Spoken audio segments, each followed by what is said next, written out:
Welcome to our last day. Great to see so many faces again. Make sure you grab a cup of coffee as you're on your way in.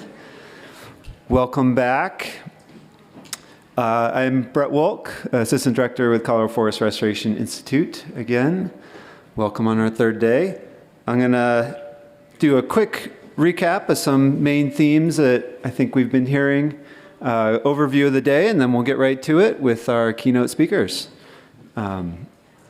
I think one thing that has stuck with me, and I think as we were planning this workshop, I've been telling people, we tried to plan every little detail, and then people kept reminding me, just get people in small rooms and let them have conversations, have long breaks, and that's all they want. And I think we've tried to have a balance of having some good information, but really trying to also let that space and let you learn from one another. So hopefully that's been a valuable experience. It may be a little different than some other workshops, but some things that have come across is, that importance of partnerships, of course. And we heard from people like Jay Smith, who, used National Forest Foundation to make that connection with the Forest Service, and the Wood for Life example that was so great yesterday. I'm not as good, I can't make y'all dance. But just remembering the thought of remembering our partnerships and remembering how these barriers we've already overcome a lot of them. And then they kind of reemerge, and we just have to remember how to work cross-boundary and work through things. We already have the skills to do that. And then the other thing that's kind of stuck with me is the sense of place is really important. And it's coming out throughout all the conversations I've heard of sense of place, incorporating sort of that local knowledge into our science, and then also adapting our science to local conditions and decision-making that has to happen down there. So, and all kinds of that cross-boundary is really place-based.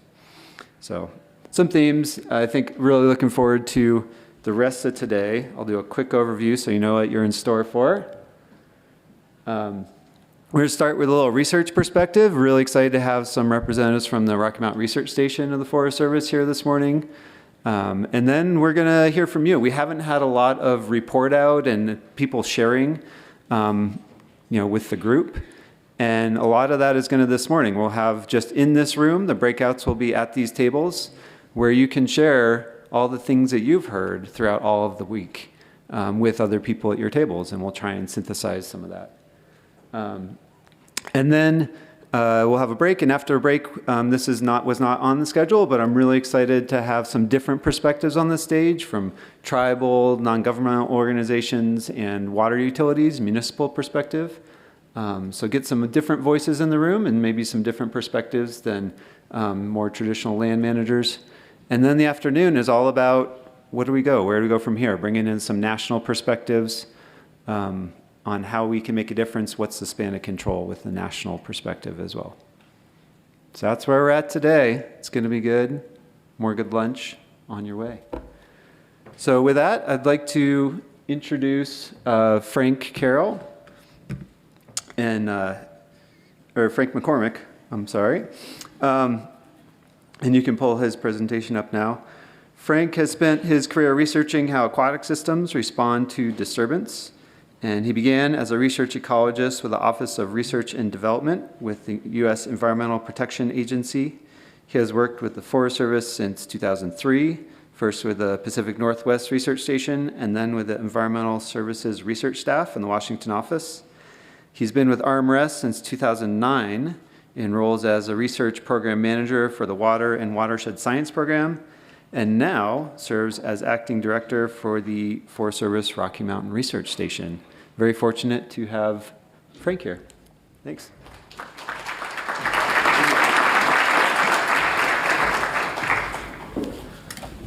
Well, the astute observers among you will note that I am not Monica Lear. Monica was our station director up until about 3 weeks ago, so the responsibility for giving her talk, which I had prepared for her, now falls to me. I was prepared to be sitting out there listening her to give the talk, so bear with me. I'm going to be that guy who reads his talk because Monica has her own voice and it's different from mine. humans plan and the gods laugh. But I am happy to offer some perspective on how RMRS fits into the context of the cross-boundary intention or solutions for this workshop. I will say, however, that there is one boundary I am not prepared to cross. The mission of Forest Service R&D is to provide the best available science to inform the management of our lands, but not make policy recommendations. To give you, for those of you who don't know us well, let me give you a little bit of context about where we sit and where we operate. We cover 12 states, 4 Forest Service regions that encompass 54 national forests and grasslands, about 100 million acres. With 100 scientists, that works out to about 1 scientist per million acres. It's a tall task. We stretch across 15 ecoregions, from deserts at about 30 meters to alpine tundra at over 3,000 meters. And our work crosses even those expansive boundaries and is nationally and internationally recognized. It's important that we accomplish, it's important work that we accomplish with literally hundreds of partners and collaborators in federal, tribal, and state agencies, local governments, academia, NGOs, and the public. There are 8 science programs in the Rocky Mountain Research Station, including the Aldo Leopold Wilderness Research Institute. The National Genomics Center for Wildlife and Fish Conservation resides in the Wildlife Ecology Program. We have a dedicated science application and communications group that helps disseminate our science to resource managers and the public through our Science You Can Use bulletins, our science updates, and our webinars. It's also the home of the Forest Service National Library that supports the work both on the ground and in research. Now I'm going to focus on 3 main topics that will barely scratch the surface of our work. First, I'll speak a little bit about the role of our research that we have played in the development and implementation of the wildfire crisis strategy. I'll touch upon our work in climate science and the response of our varied ecosystems to climate change and our contributions to climate adaptation. And finally, I'll speak a little bit about our work to advance environmental justice for the public that we serve. Our science is foundational to the wildfire crisis strategy. It applies before, during, and after fire. Several standalone research, development, and application entities provide fire modeling, fire decision support, and fire management information and training that help leaders make good science-based decisions before fire, during fire, and after fire. These tools assess the degree of risk, the probability of successful risk mitigation, and the cumulative exposure risk to community resources and ecosystem values. With the passage of the bipartisan infrastructure law and the release of the wildfire crisis strategy, R&D was tasked with 6 specific requests that can be summed up by the first bullet, and that is provide the best available science. Specifically, we were asked to develop tests of the fireshed concept and its ability to deliver on the promise of reducing wildfire risk. To accomplish that work at scales of 250,000 acres per fireshed, we were asked to provide support for project layout and design at a rate we'd never attempted before. Getting this work on the ground will require new strategies for interacting with the public, asking them to understand the need for increasing the amount of fire in the landscape and participate in the choices. With the kind of investment that Congress has made, being able to point to specific accomplishments in a defensible and measurable way is essential. And an understanding of the impact that the production of so much material from the forest, especially in places where there is little or no industry to accept it, requires thinking differently about the smaller, less economically desirable material that will come with it. Applied to the wildfire crisis strategy, our fire science supports science-based decision-making in assessing, mitigating, and managing risk to resources and people. The firesheds concept, in which the wildfire crisis strategy is rooted, was developed by RMRS. Firesheds are based on the concept of risk of wildfire transmission across boundary lines and into communities. Later, after they were developed, Laura McCarthy of the New Mexico State Forest Service wrangled Alan Egger, the developer of the fireshed concept, to add water infrastructure to the fireshed design for the state's Forest Action Plan revision. He relented after some resistance, and it was incorporated not only for the state of New Mexico, but has now been implemented nationwide. Our wildfire risk management science team co-developed pods. Pods allow scaling of the firesheds from 250,000 acres to sizes that managers can actually use. And I think Matt's probably going to talk a little bit about that after I'm done here, and the sooner the better. Pods can be used to identify values at risk, such as historical and archaeological sites, habitat for species of conservation concern, municipal drinking source water, and watersheds and water delivery infrastructure. Social scientists and R&D have developed a wide variety of scientifically rigorous approaches to engage public voices and stakeholder input in building social acceptance in the forest planning process. They've created resources like Comfort and Wiry, the wildfire research team, where citizens, community leaders, and wildfire practitioners can assess wildfire risk of their area and find resources to reduce that risk. We're also working to increase understanding of the impacts to tribal and underserved communities with our wildfire risk to communities products. We can bring our expertise to support several key components of the wildfire crisis strategy implementation and infrastructure bill funding. The After Fire Toolkit includes technical reports, assessments, case studies, articles, flow and erosion models, information on methods for post-fire mitigation, treatment effectiveness, rehabilitation, and restoration. Now, treating 50 million acres at pace and scale is going to produce a lot of wood. Not all of it highly marketable saw logs. Designed and manufactured under a cooperative research and development agreement with industry, the Char Boss is a scalable sized kiln that can be delivered to a site and used to process material for on-site use. The resulting biochar can restore soil structure, promote soil carbon sequestration, and restore highly degraded sites such as abandoned mined lands. You've already heard about the climate vulnerability assessments. Many of our scientists were contributors to those efforts, so I'll point to just a few examples of work that relates to preparing these landscapes for an uncertain climate future. The Great Basin Native Plant Project is working to improve the availability of native plant materials and to provide the knowledge and technology required for their use in restoring diverse native plant communities of the Great Basin. Projects examine the interactions of native plant restoration and invasive species to formulate seeding prescriptions. Another project is designed to provide an understanding of species variability and their potential response to changing climate regimes. The Intertribal Nursery Council is a USDA Forest Service managed, tribally guided organization for advancing the interests of Native peoples involved with plant production in nurseries. In cooperation with the Reforestation Nurseries and Genetic Resources, or RINGER project, they work to meet the growing demand for native species propagation, culture, transplantation, and site requirements. The goals of the Adaptive Silviculture for Climate Change and Carbon Network project are to test different silvicultural approaches to climate change and forest health adaptation that will also serve as useful examples across the US and Canada. The Colorado State Forest site lies in one of the priority landscapes for the wildfire crisis strategy. The San Juan National Forest site is in the Restoring Southwest Colorado landscape of the Rocky Mountain Restoration Initiative Shared Stewardship Project.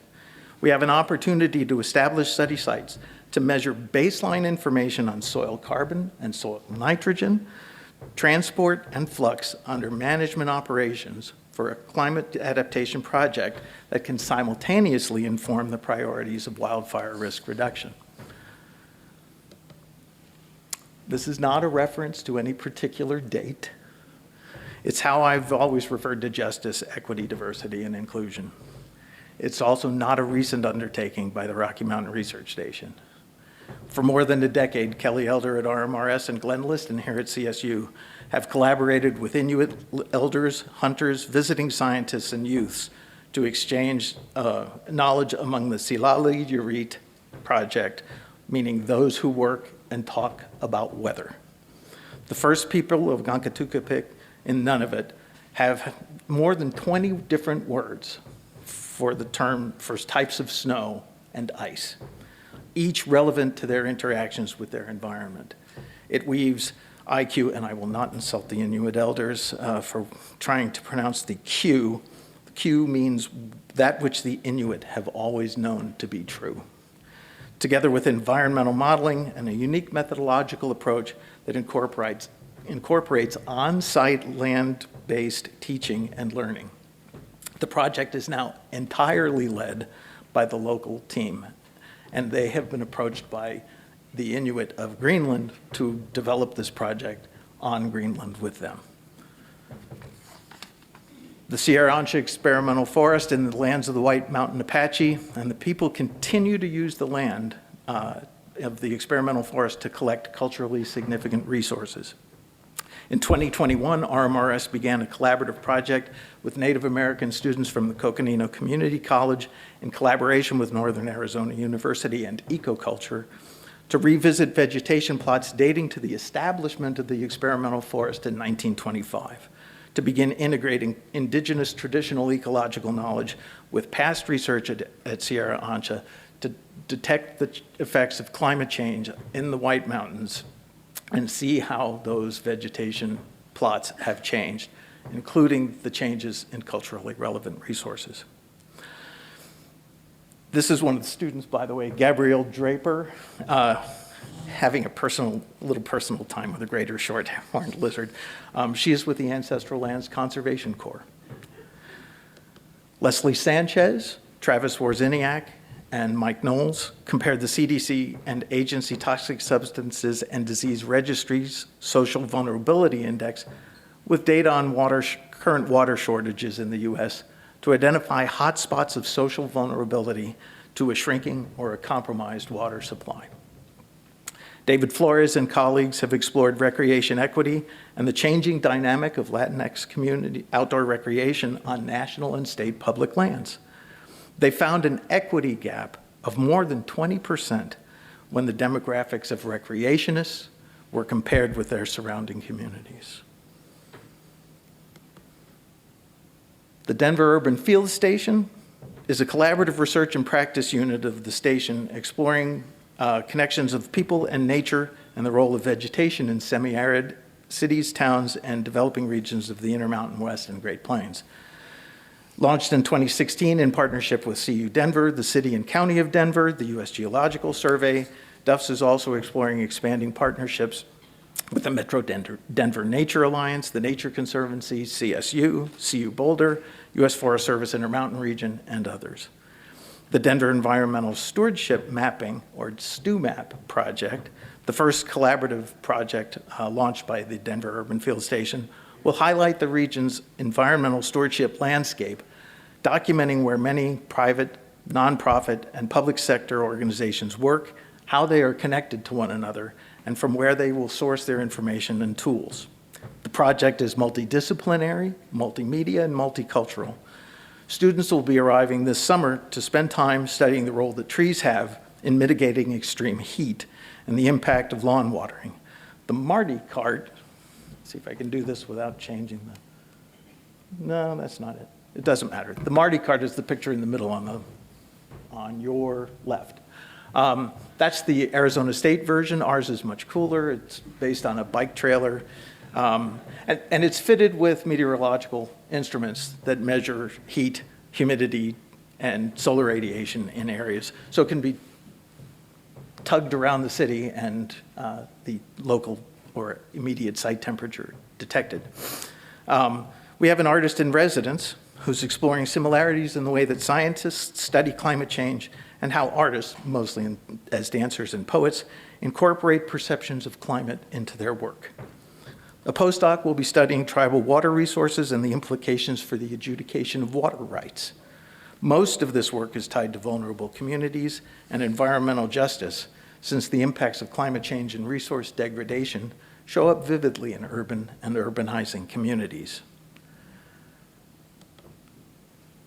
During the workshop, I heard a lot about fire effects, landscape restoration, landscape scale, climate vulnerability, and adaptation. But I didn't hear a lot about water, and I'm a water dog. To quote one of the scientists in my program, and it's always going to be my program, without water, vegetation is just fuel, and life is a metaphor. So if you'll indulge me with just two examples. First is the legacy of effects of severe wildfire on water quality. The top image is a historical shot of the forest conditions in the foothills near the Cheeseman Reservoir. The middle image is of the same view in 2000, but before the Hayman Fire. And the bottom is that view today. After more than 20 years, very little revegetation has occurred, and the watershed is still leaking nitrogen and sediment into a critical Front Range water supply. Next is the final product of the Norwest Stream Temperature Modeling Project that assembled hundreds of thousands of bits of temperature data from hundreds of partners and agencies and groups to develop a model of future stream temperatures across the West. It provides forecasts that can assist resource managers in the conservation of thermally sensitive species, management of flows to maintain temperature regimes, and prioritize areas for treatment and restoration. Having always approached the idea of senior management of a research station with the same feeling as this marmot, I can honestly say it's been a real pleasure to represent the great work done by the Rocky Mountain Research Station. So thank you.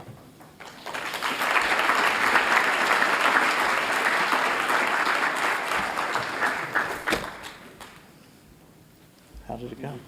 You did great. All right. Yeah. I think if you want, I'll just do one quick question before we get to Matt Thompson. And before we do that, can I see a show of hands? How many of you in the audience consider yourself a research scientist or an academic? Raise your hand. How many? Probably less than a quarter of you. That means all the rest of you don't. But I've heard a lot about applied research, and we want the right research, and we want to be able to use research from all the rest of you. And I'm curious, Frank, we've heard a lot of expectations on researchers to engage with other people in the community and management and policy and other sectors. Do you have any thoughts or advice on how everyone else in this room can effectively engage with research community to help shape that research? What's some ways or thoughts that you've seen that have worked in your career, where people have reached out in productive ways to research scientists as well? It's a great question. Start early. Often managers in Forest Service and other agencies approach us with an urgent need to which they need an answer right now. If we've been lucky enough to be studying that for a while, we may have that answer. There may be publications that can be used to defend the decisions that they're making, even in court if necessary.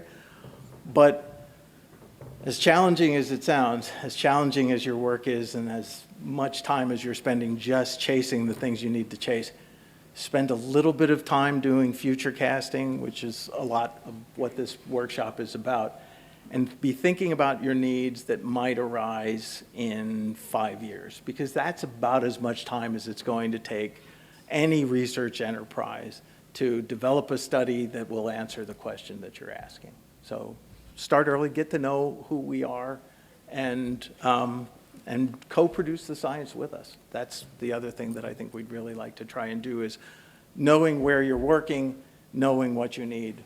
We can work together to develop the science that you need. Great. Thanks.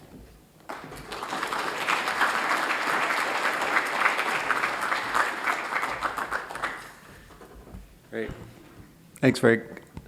I want to also briefly, ask for potentially 3 microphones to get prepped, if we could. And also, man, this is a fantastic venue, and those AV people and all the staff here in the Student Center, the food. I think just a round of applause for everybody back there. Everyone's made it so easy to organize and work with them, and I just really want to express some appreciation for the people here at CSU. So I want to next, it's my pleasure to welcome Matt Thompson to the stage. Matt is a research forester in the Human Dimensions program at the Rocky Mountain Research Station.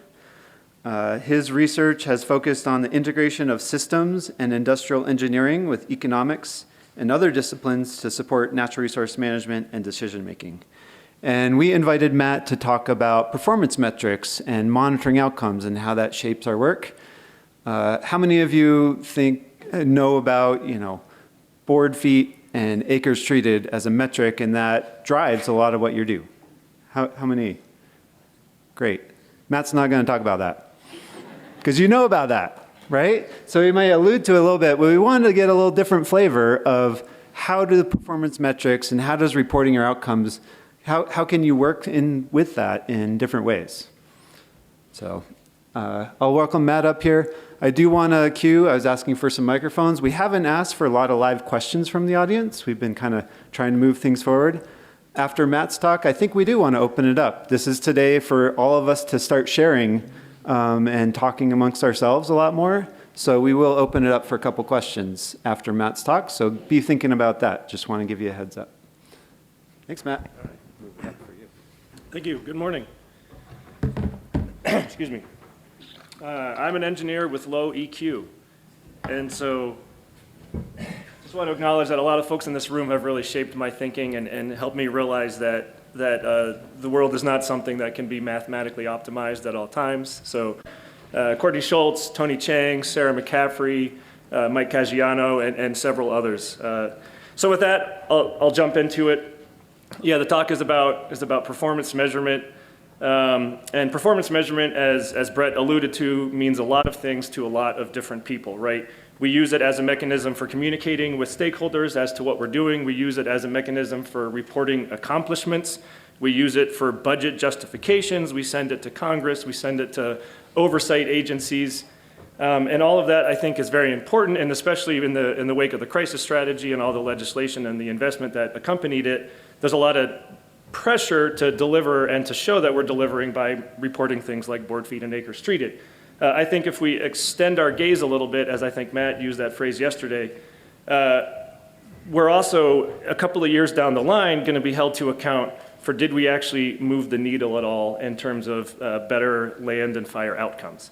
And so with that in mind, I think it's really essential to think about strategy and to think about are we learning and improving our strategy. So that's really the lens that I'm going to try and take here is talking about performance in the context of strategy and learning.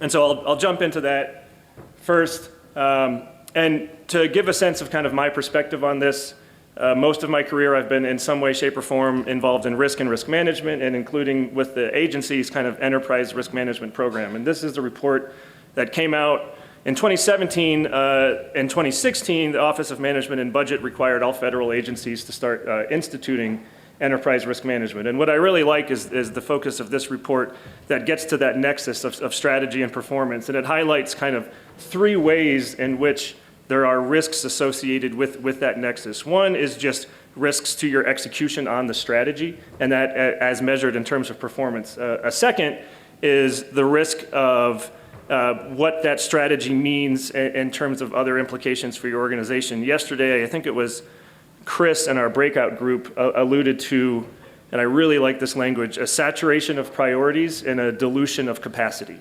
And I think certainly the Forest Service is feeling that right now. And then third is the risk of the strategy not necessarily aligning with your organization's mission, vision, and core values. And so I think it really kind of underscores the importance of setting good strategy. And I'll return to that in a second. So the book on the left, I recently read. I really like it. Many of you may know Annie Duke from Thinking in Bets. But Quit is a really good book. It has a lot of behavioral economics in it, but it introduced me to this parable of monkeys and pedestals. It actually comes from Astral Teller, who's associated with, I think, Project X alphabet companies. But for whatever reason, just take this as a given, you are instructed to go to a public square and have a monkey stand on a pedestal and recite Shakespeare. Question is, what do you build first? Do you focus on the pedestal, or do you start training the monkey to recite Shakespeare? And the interesting insight is that organizations, not just mine, organizations around the world will start building the pedestal. And the question is why? And there's a lot of reasons. I think downward pressure to show that you're doing stuff, that you're getting stuff done, to report accomplishments. The example in the book was California, they're setting up a high-speed rail to connect LA to San Francisco. It's tens of billions of dollars over budget. They still don't even know how they're gonna go across certain mountain passes that have tectonic issues, and all they've done is connected like Bakersfield to Fresno, right? So they are doing a great job building that pedestal, but they haven't really addressed the monkey. And so, one analogy I might make is, in our world, setting acre targets does not define a strategy for how we're actually going to address wildfire risk, and reporting acres treated does not reveal the strategy that we employ to treat those acres. And so I think it really kind of segues into this notion that strategy requires challenge-based thinking, right? Strategy is more than an exercise in setting a vision. It's more than an exercise in setting goals. It's more than fluffy language, and it's more than saying we're gonna treat 50 million acres, 30 of which is not on our lands. We hope you treat it, and we're gonna protect communities, right? It has to really address the challenge. And so another monkey might be systematically dismantling barriers to implement prescribed fire on 50 million acres while addressing, systemic hiring, recruitment, and retention challenges. And so this book, Richard Rumelt, he has 2 books. We are totally drinking the Kool-Aid on this, and so I very much would recommend these books. There's also podcasts about it. I'm an evangelist now. He really kind of helped me clarify my understanding of what good strategy is, and that is really about diagnosing the problem, right? It's much more than setting goals. It's identifying the challenge that stands between you and realizing those goals. And then it's setting clear direction for how you're going to address that challenge. And then it's a set of coherent and concrete actions. I like to think of strategy as a system of activities that ideally are reinforcing. And so to quote him, the strategy is this mixture of policy and action designed to surmount that high stakes challenge. It's more than a goal or a wished for end state. And I think that's really important as we think about how we're going to design at pace and scale strategies for land and fire management into the future. And then the need for learning, I picked 2 papers. I could have picked other ones. These are fairly recent. We still don't actually know comprehensively what does and does not work. On the left is a recent review of empirical evidence for the landscape scale effects of fuel treatments. On the right is identifying that there are still huge gaps in our understanding of suppression effectiveness. So as we're claiming to execute this paradigm shift in how we manage forest and how we manage fire, there's still a lot of unknowns that we need to address. And so I think there's this, this nexus, I keep using that term, that really links strategy, performance, and learning. And so that's kind of where I'm orienting my research, and I think hopefully the community is headed in that direction as well. So with that said, I'll briefly review 2 efforts that I'm aware of that are trying to move the needle on performance measurement. The first one was a workshop that Courtney Schultz and others led in Portland last year, and this was focused on national scale. It was I think it was focused on things like practicality and feasibility. What could we do in the near term to really kind of improve how we report? So the first one, acres mitigated, is kind of a shift in how we talk about acres treated. It would actually have some sort of defined end state. So maybe we're not reporting double and triple counting, but we're saying when we've reached some point where the hazard is mitigated, we're going to report that. Yesterday, I learned that in how we report acres for like reforestation, there's a year 1 and a year 3 kind of monitoring that says, is it established? So acres established is a reporting measure. This is sort of similar to that as I understand it. And then they also brought in the idea of collaborative partner validation. This does not exist. They talked about acres treated with prescribed and managed fire. That's really recognizing that to really address the hazard, we need to have more fire on the landscape. Both of those are reported, but they're not currently considered key performance indicators. Sorry, that's what KPI is. And then lastly, and this more recently, Courtney and Michelle Greiner have done some work talking about how do incident management teams leverage fuel treatments. And so that could be something that's augmented to our effectiveness monitoring of fuel treatments. Another effort coming out of the Fire Modeling Institute in Missoula part of the Rocky Mountain Research Station is trying to actually, take it one step further and not talk about whether we mitigated acres, but how that moves the needle in terms of projected loss using quantitative risk assessment techniques. And so this is still very much in a pilot stage, so I wouldn't draw too many inferences from the results, but this is for the Front Range here in Colorado. The fire sheds that Frank alluded to are kind of prioritized on the basis of their projected loss. And then what they do is they run some fire behavior simulation and show under current conditions, under the proposed treatment scenarios from those priority landscapes, and under some sort of hypothetical maximum treatment scenario, how much the needle moves. And you can see on some landscapes, the needle can move quite a bit, and on others, not so much. But that's just, that's the direction in which we're headed, I think, is starting to think about performance in terms of changing the risk profile. It's thwarting, but I think it's plausible.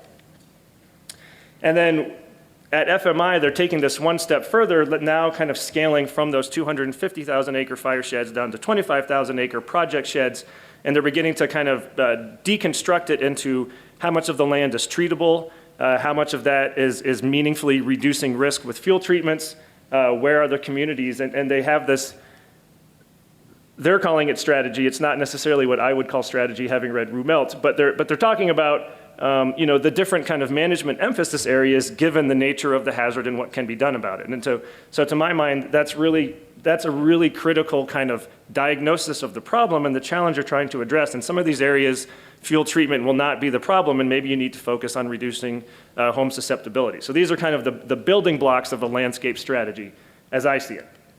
And so a couple of thoughts on strategy. One is that I think strategy really emerges from social systems.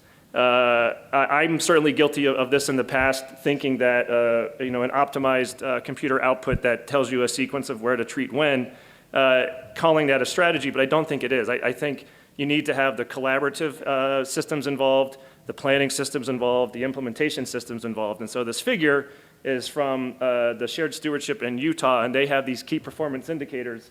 And yes, they talk about number of acres treated. To their benefit, they talk about acres by managed natural ignitions, but they also very explicitly talk about process and relationships. And I think that's a really critical aspect of this broader, more holistic approach to what we mean when we say strategy. And once we have a strategy, we can kind of then hold ourselves accountable to that system of activities. And for example, this is from this book, Measure What Matters. And it talks about objectives and key results, which is kind of, they call it KPIs with SOL. It's just kind of a different take on key performance indicators. But it's a way to articulate a roadmap, guideposts, and benchmarks that you hold yourself to. So for example, it's not just whether we're treating acres, it's whether we can demonstrate that our NEPA planning process is doing more scale, or where the size of our burn blocks are increasing, or we have more opportunities to manage natural ignitions. And so this is one example. This is way too much words on a slide, so I'll draw your attention just to the red box. Like, this is one hypothetical where you can see how these system of activities kind of stack and reinforce each other. So we're hearing a lot about, at least on Forest Service lands, leveraging the new categorical exclusion that allows us to treat pod boundaries. I will say that will naturally lead itself to some sort of performance measure like miles of pod treated, but that is no more a strategy than acres treated, right? So it has to be in service of something. And so one example in fire adapted systems could be what you're doing by treating those pod boundaries is you're de-risking future application of either managed natural ignitions or prescribed burning. So then you can begin to see how they interrelate, and then ultimately that gets you to reduce fire impacts. So Mike Caggiano gets credit, and I forget the name of the person who made this, I apologize. But this is kind of a visualization of what that looks like. So you harden the pod boundaries. You can measure things like length or area of treatment, where you've enhanced control probability, you've reduced the difficulty of suppression, you've enhanced responder safety. We can think about designing these things with metrics like safe separation distance in mind. And then the outcomes could be your containment efficacy goes up, the rates of escaped prescribed fire go down. Those create anchors for larger broadcast burning. This is an example of the ribbon concept that they're trying to implement here in the Front Range to connect from the Wyoming border down to I-70 by treating pods, by hardening their exteriors, and then burning on the interior. And all of a sudden, you've created this catcher's mitt, this kind of strategically linked ribbon of areas where containment likelihood will go up and wildfire impacts and hopefully like those major burn events are fewer and further between. Okay, and here's the but. Landscape strategy alone is, unfortunately, it's necessary, but it's insufficient because wildfire is going to be the major disturbance agent on many, if not most, of our landscapes. So this slide, a colleague of ours, Brad Petruska, put together. In the green, we have proposed treatments per year by many of the priority landscapes. In the gray, we have observed burn rates from historical fires. And in the red is expected future burn rates based on some fire simulation modeling. So there's a scale mismatch here. Wildfires are treating acres faster than we can. We need to prepare ourselves for a change in paradigm in response to fire in addition to a shift in paradigm and pace and scale of treatments. And this is going to fall on the backs of an already very strained response system that has issues with mental health and recruitment and retention. And so it's really critical that we focus on wildfire response as well. And so this is an example that we like to highlight. This is the Dixie Fire. We often talk about extreme wildfire events. We're now trying to coin the term extreme workload events. This is the biggest workload event in the history of the country, at least as far as we understand it.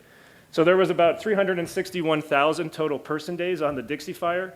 That's one crew member working for about 1,000 years. They built enough containment line to connect Seattle to Chicago and back. At one point, 1 out of every 4 assigned firefighters in the country were on the Dixie Fire. The suppression costs for that one incident exceeded the 2020 hazardous fuels budget that's supposed to mitigate risk across the entire country. So the scale of these things is, and this is not going to be a one-off. That's a projection. And so I think it's really important that we also talk about performance in the context of large wildfire incident management and incident strategy. And here, the knowledge base is even lower, if you will, less mature than talking about forest management and hazardous fuels reduction. So I'll briefly talk about some work that we're trying to do to move the needle in terms of our understanding of large fire management effectiveness. And so we have this fire line effectiveness framework that we've put together. It basically analyzes where people built control line in relation to the final fire perimeter and breaks it down into whether that line burned over, held the fire, or didn't engage. And every fire is unique and has its own story. So for example, the 416 fire outside of Durango, they built a lot of contingency line around the Purgatory Ski Resort. So there's a lot of sensibility in things, and so it's never meant to Monday morning quarterback a specific incident. It's meant just to understand patterns of what works and what doesn't, right? We often hear 98% success on initial attack, but it turns out on large fire, for every 3 miles of line we build, only about 1 holds. And the question is that good? Is that acceptable? Could we do better? So as one example, here's the Soberanes fire from 2016. Of the total amount of line that was built, 27% held. And whether we can move the needle, whether we can go from 27% to 28% or 27% to 30%, it seems like it's a marginal improvement, but it actually has really systemic impacts. And so we're looking at, this is another slide from Brad Petruska, every 1% increase across fires for the amount of rate that hold basically maps into 155 miles less line constructed, which is roughly 25,000 hours less exposure to firefighters. That creates more slack in a very strained response system. It's not just that they could be available to work on other fires, it just reduces the accumulation of fatigue and burnout. And so that's really, I think, where we're trying to orient our research. This is more work that's just analyzing more of these fires. We've kind of broken it down into these quadrants where we see fires that have a lot of suppression effort, but most of the effort is line that burned over compared to low suppression, high effectiveness. And with this framework, what we're beginning to do is just understand factors that drive suppression efficacy. So on the right here, we're comparing just proximity to front country versus back country. And not surprising, when fires are in the front country and threatening assets and infrastructure and communities, we build a lot more line. And the line that we build actually holds less frequently. And that's because in a risk-informed decision-making framework, you might be more willing to take shots that have a lower likelihood of success because the payout is higher. Susan Pritchard and some of her colleagues have recently done an analysis of fires in the Pacific Northwest, and they find that in areas that burned with higher severity, fire line effectiveness was lower. What we're also beginning to try and explore is the extent to which kind of pre-fire planning, pre-fire risk assessment, whether that has any influence. So these are 3 fires from the Tonto National Forest in 2017, and they're mapped according to kind of a risk assessment-based zoning of the landscape on the basis of what would be their predominant response objective. So in the green, we have areas where we want to restore or maintain the natural role of fire. So it's a low suppression effort, and they kind of wait to where it's going to stop and build line that's very effective. 90% of line holds. This is incredibly high compared to most fires. By contrast, the high line fire was threatening communities, and it was about 36%. A lot of the line that they built wasn't successful, but it makes sense because they had a lot more values at risk. This is a plug for future research that we're doing. It's one of the core team projects that Frank outlined, wildfire treatment outcomes. Some folks in this room are working on it with me, Jen Stevens, Mike Battaglia, Camille Stevens-Ruman, and others. We're beginning to try and find that nexus between do we see enhanced containment where we have previously burned or treated areas. Certainly anecdotes, certainly interviews with incident management teams would suggest this, but we don't actually have anything quantifiable yet, and we're hoping to move in that direction. So we're piloting this on the Dixie right now, borrowing from some recently published work by Alan Taylor and others that looked at how burn severity changed with previously treated and burned areas. Okay, so just a few more slides. I want to just kind of pivot a little bit to where I think we as a research community anyway, may be able to head. And this is certainly not something that's going to be reportable as a performance measurement anytime soon, but I think it's kind of really important just more broadly to understand whether the investments that we're making are actually shifting the needle. And it's kind of moving to managing for avoided outcomes. That's really what we're trying to do here. There's a lot of parallels in wildfire risk mitigation to disaster risk mitigation. And so the UN Office for Disaster Risk Reduction recently released a report, and it's kind of highlighting how they're changing their orientation to talk about the value of disaster risk mitigation by looking at what didn't happen. It's really hard to claim success when bad things don't happen. And so how do we change the narrative to explain, no, there were bad things that didn't happen because of the investments that we made. So this is going to get a little heady, but the language is probabilistic counterfactual analysis. It's analyzing across the spectrum of things that might happen, what didn't happen because of the investments you made. So I like this little diagram down here. It's basically showing the risk profile, combination of hazard exposure and vulnerability with the intervention, compared to the counterfactual. Had you not done that intervention, what would the risk profile have looked like? And that's the benefit that you can claim. And so I think there's a lot of thorny modeling and analytical issues to resolve here. We have some kind of prototypes in progress. But another point that I want to make on this is it's not exclusively in the domain of thinking it would be cool but not doing it. The world of climate science has been doing this for years now. And so it's called extreme event attribution. Excuse me. In the context there, they may ask, had had climate change not been happening, had radiative forcings not happening, greenhouse gas emissions, global warming, et cetera, would we have seen fires this large? Would we have seen extreme flood events that large? And so these are just 2 papers, but if you Google extreme event attribution, you'll find a whole bunch of things. And the idea is, can we reframe that so now the counterfactuals are different landscape management scenarios? And in the world of fire, we often work in counterfactuals. We just haven't kind of framed it in these terms yet, but I think we could. So this is, on the left, we have some seminal work from Mark Cochran, who replayed historical wildfires that had burned into previously treated areas and resimulated those fires had those landscapes not been treated. And then we worked with Mark several years later and analyzed how the Las Conchas fire may have grown had the Cerro Grande fire scar not been there. And although the Cerro Grande was itself a disaster, it averted a future disaster. So I think there are the building blocks of this avoided outcome analysis there, and the question is, how do we best harvest them? And with that, I think we have time for questions. Thank you.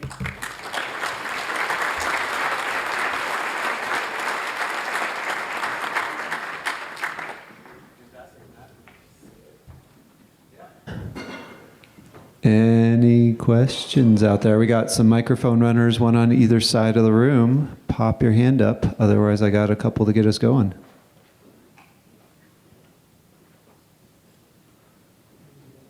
I see one in the far back behind you, Stacy, in the back.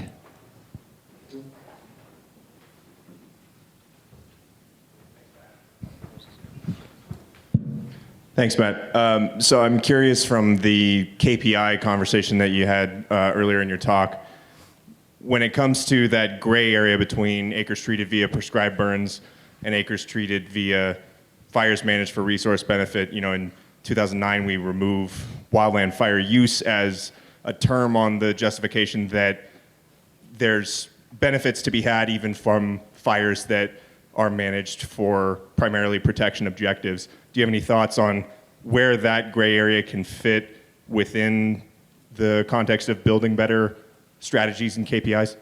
Yeah, I mean, I think that's a great question, and just as a cop-out, I wasn't at that workshop, so I don't know the exact conversation around why they put that up as a KPI. I think it's a little bit tricky.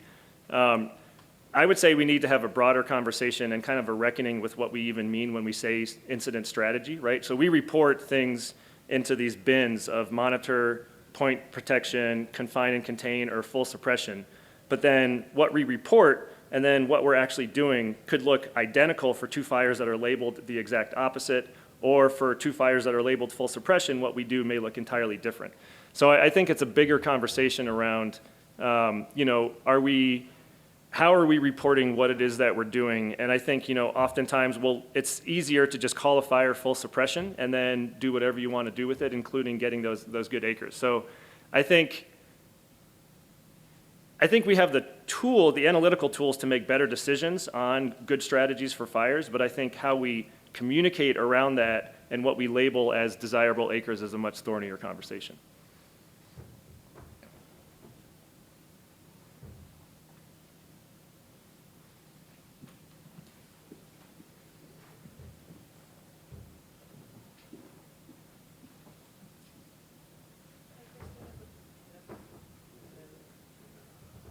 Hello. Okay.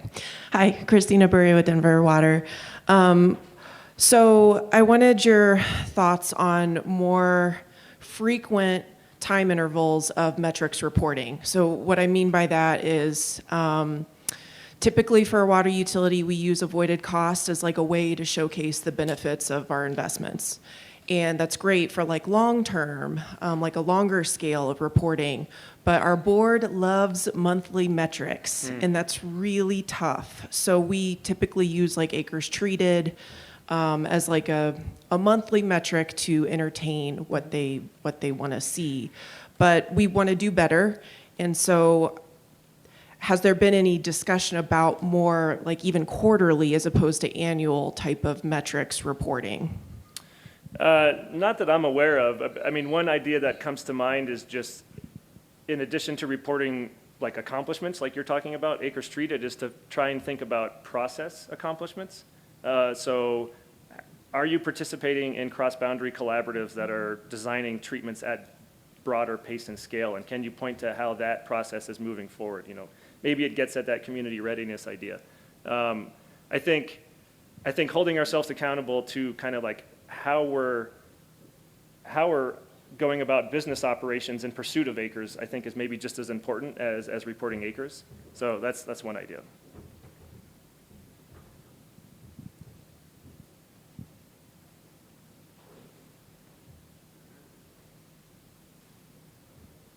Excellent presentation. Keep going. Okay. Thanks so much for your presentation. Excellent.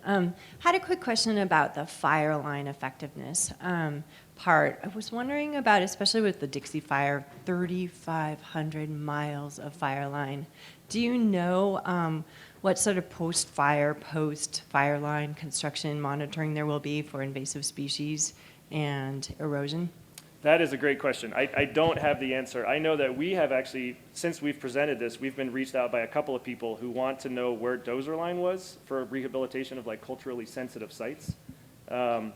So no, I don't. I mean, another thing that has come up is in California, they're doing kind of some pod-based planning in the lands of the Kuruk tribe, and they want to participate in that exercise to make sure that we're not proposing where we're going to be doing dozer line in areas that are culturally sensitive. So I guess maybe what I'm getting at is we need to be more proactive in getting ahead of identifying those areas where it is or is not suitable to be putting in fire line, and I don't know if we do a good job of that right now. But in terms of monitoring that fire, I don't have much intel apart from knowing that there was a lot of concern over the frankly insane amount of dozer line. Question back here, Matt. Just if you could speak a little closer to the microphone. Sorry. Thank you. Thanks, Matt. Great presentation, very thought-provoking. Thinking about the metrics, and I also wasn't at that convening in Oregon, but a lot of our conversations this week focus on workforce and turnover and like organizational capacity and depth. And so I'm thinking of metrics around like reduced turnover, housing built, like affordable housing built for all the, to respond to the moment with funding and need. So has your team thought about some of these kind of social metrics that go along with all the landscape and operational metrics? Yeah, I think that's a really important insight. In a different version of this talk, I had a quote from Chief Randy Moore where he was presenting to Congress and he talked about how we hired 3,300 people this year. And then the next sentence was, but we lost 2,500. I will say, so some of our team has been doing some work. So Aaron Belval has been looking at like hotshot retention as a function of how much they work in previous years and how much they earned. No surprise, really, if you made more money in the previous year, you're more likely to stick around for the coming year. And that, I think, exposes a lot of the thornier kind of incentive issues in the system. I will say that the Forest Service just identified internally its top 3 risks: climate crisis, wildfire crisis, and business operations, including recruitment, retention, and hiring challenges. So I think hopefully it's being elevated to where, and of course, those are systemic, right? You can't manage those 3 risks in silos. So I think there's a lot of effort and energy around addressing those workforce issues. But in terms of actual metrics, I don't have much to say apart from, I think, just like any performance measure, they can be gamed. And I think there may be a little bit of that going on in terms of like how we report timelines from hiring. The person on the outside who wants to be hired will say it took them 2 years, but our systems will say it was 3 months because we started the clock at some point where a box was checked. So I think there's a reckoning that needs to be had there that's bigger than this group. But I think if you don't, that gets at my point about diagnosing the challenge and the crisis strategy, right? Like the challenge is an incredibly strained workforce and barriers to keeping a healthy workforce that is strained by wildfire response. So that gets at that point about like dilution of capacity and saturation of priorities. I think I forget where Chris is, but I'm going to steal that. That's great. I'm rambling now, Eitan. I apologize, but yeah, good question. So maybe if there's one more out there, I think there's one in the. Maybe in the back there in the pink shirt. All right, I have go a ahead, mic. Thomas. So the KPIs you're discussing are numbers. Makes sense. We need numbers for reporting to important people. We talked a bunch on, especially day one, but I think also yesterday about sort of storytelling. Can you speak a little bit about how you may complement the numbers with stories about kind of what's working, what's not working? I think you're doing it some in this context, but I want to hear a little bit more about that. Yeah. So we always tell the story of the Pinal fire. The Tonto was one of the early adopters. I spilled water. The Tonto National Forest was one of the early adopters of the PODS framework. PODS did not change their culture or their management style. They had that, right? But in 2017, they got a lightning start in an area that they had identified as suitable for managed unplanned ignitions. The fire is, in effect, kind of a curated fire, as I've heard Kit O'Connor refer to it. They backed it down the mountain to those predefined boundaries. So the final footprint of the fire is, in effect, that pre-identified pod. And so that was a success story. There's reports that have been published on the beneficial effects of this fire in terms of severity. Then fast forward to 2021 and the Telegraph fire. And this is a map of burn severity of all of the area around it. There's other images here as well, but there's a nice donut-shaped hole of low severity, and that is the footprint of the Pinal fire. So I think we're and CFRI has done a great job of kind of doing case studies of feedback from managers. So that I think in the absence of storytelling, all those numbers are sort of meaningless. So this is a story that we use quite a bit. Can you hear me? Oh, okay. Hi, Matt. You mentioned that there was a CX to treat along pod boundaries. I was just wondering what the limitations of that CX are and if there has been pushback for not doing more in-depth NEPA analysis, or if maybe land management agencies are being looked at as bypassing NEPA to treat pod polygons. So my understanding is that it's about 3,000 acres is the size limit, and then there's some kind of depth into which you can go from the road edge. Maybe it's 1,000 feet. If you kind of play out the math, I think it's something like 20 miles of road can be treated with that acres, which is actually pretty large. But in terms of how managers are executing it and the feedback they're getting, or the pushback, I'm not the best person. Maybe someone else in this room who's worked with it.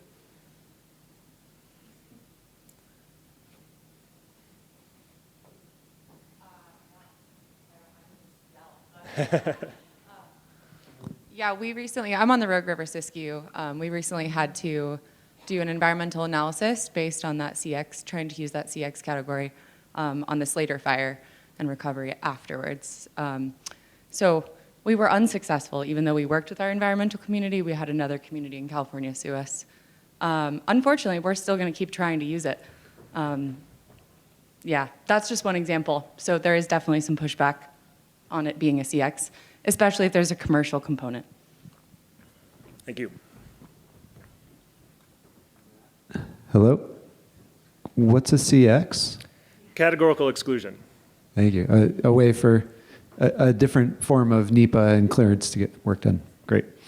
I think maybe I'll ask one more question. I said you weren't going to talk about acres treated as a metric. You did a little bit, and something I caught is you said kind of acres treated to do something, right? And then at some one point you're talking acres treated to accomplish certain goals and objectives. And I was thinking, curious your thoughts on, could we keep using acres treated as a metric as long as there's a goal and objective attached to it? Because a lot of times you say, I treated acres, but then people say, to do what? What was the outcome? What did you accomplish? And I think that's what you're trying to get at with sort of the strategy. Do you think acres treated could remain a metric if we add our goals and objectives on to what we're trying to accomplish? Well, I think acres treated is going to remain a metric irrespective of what I say. But yeah, so let me give one example, and I alluded to it earlier. There's four national forests in the Rocky Mountain region, non-priority crisis strategy landscapes.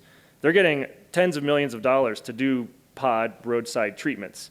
But in the document that I've seen that describes why they're doing that, it says to implement hundreds of thousands of prescribed burning, right? And so if we're reporting length of pod boundary treated, and we don't link that with did they follow it up with interior prescribed burning, then I think that's a meaningless metric. So yes, you could only report that length of pod boundary treated once you've then done the prescribed burn attached to it, right? Because it's not only what that treatment has done, it's how it is done in pursuit of broader objectives. So yeah, I mean, I think linking treatments to the end result, right? Treatments are a means, what is the end we're pursuing?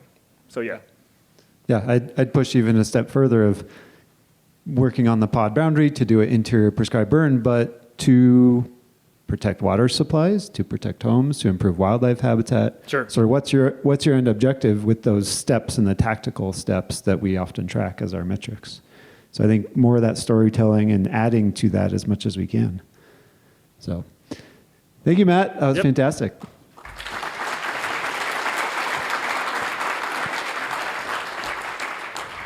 All right. So now's when we hear from you. I'm going to turn it over to Amy Waltz, my colleague from Ecological Restoration Institute.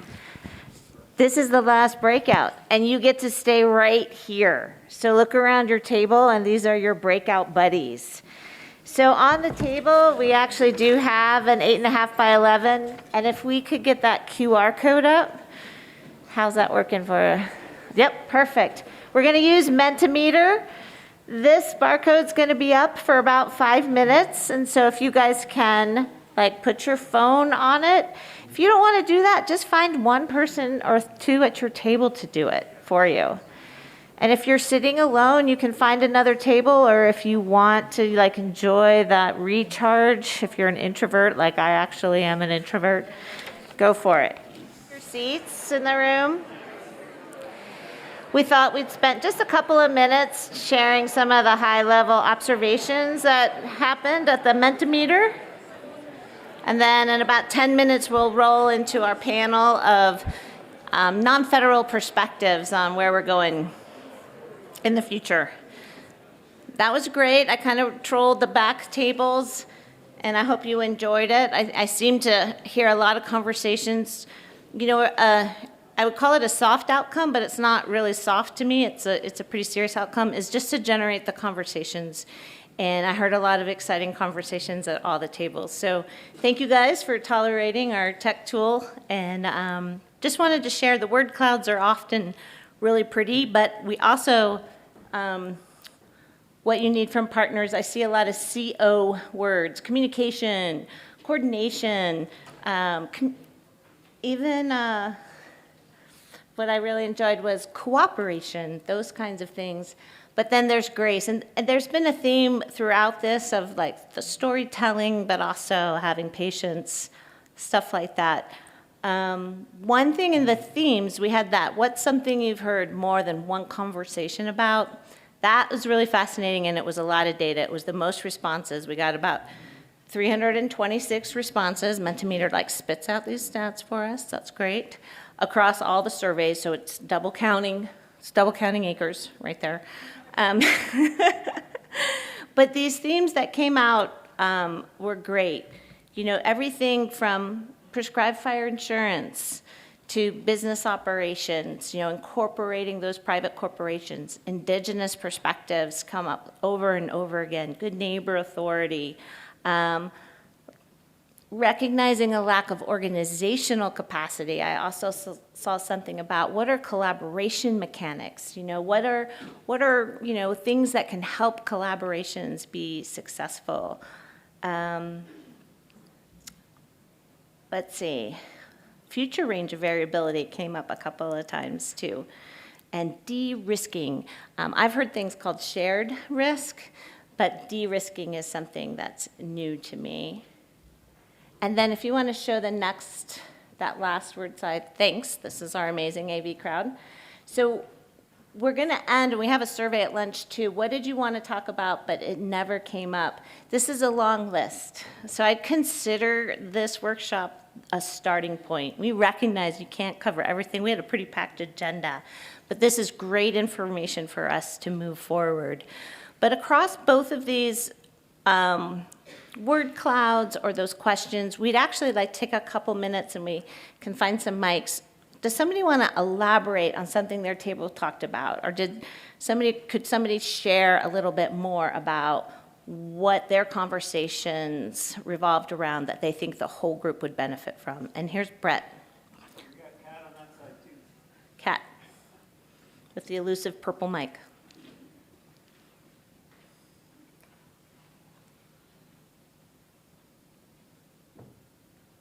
Oh, you were so chatty during those things. Come on. We couldn't even get you to go. Here's one over here.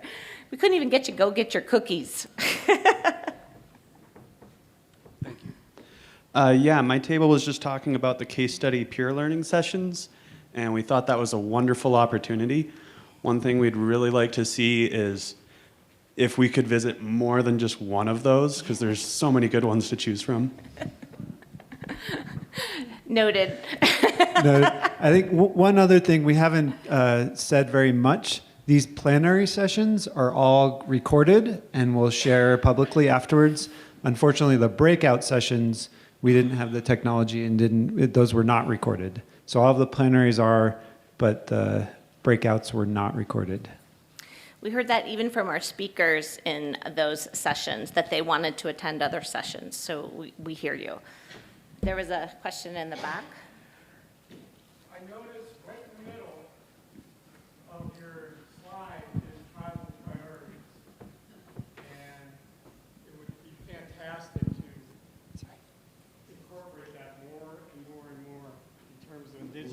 college.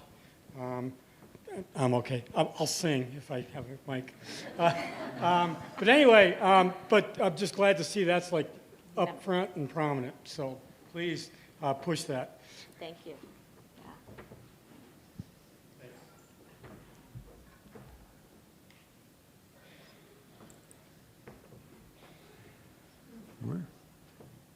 Yeah, there's one. Ty.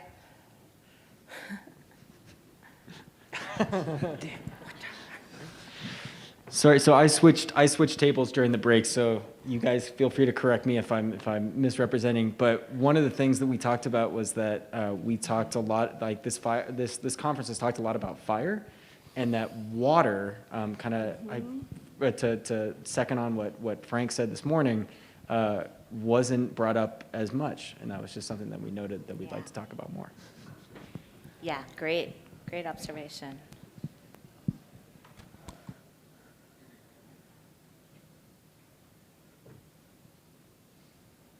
Any other last thoughts?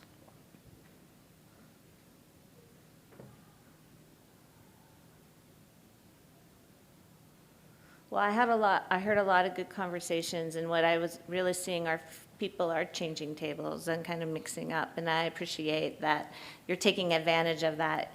I feel I've heard from a couple of people, we're hopefully coming out of COVID. I think we're all learning that we're going to be living with COVID and pandemic type stuff for a while now, but it's been great to see people working in person, and I was just chatting about folks that started jobs like in 20 or 21 and still hadn't met a lot of their colleagues in person, let alone their partners. So we're appreciative that you guys joined with us today for that too.